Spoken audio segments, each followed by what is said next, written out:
Kevin Taylor, Taupō District Deputy Mayor. Hi, I'm Kylie Leonard, Councillor East Taupō Rural Ward.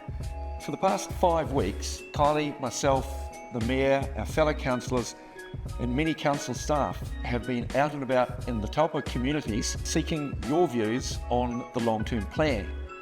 This plan sets out our priorities for the next 10 years. We've received, gratefully, 1,421 submissions around what our community is seeking for their projects for the next 10 years. We had some big questions to ask you, including whether to switch from rubbish bags to wheelie bins, Bag it, bin it, woo! what to do about wastewater, and whether you agreed with us to focus on the essentials.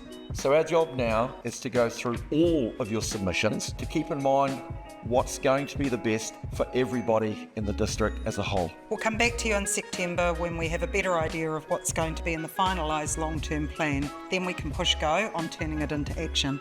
Thanks to everyone who's contributed to the plan so far. Thank you.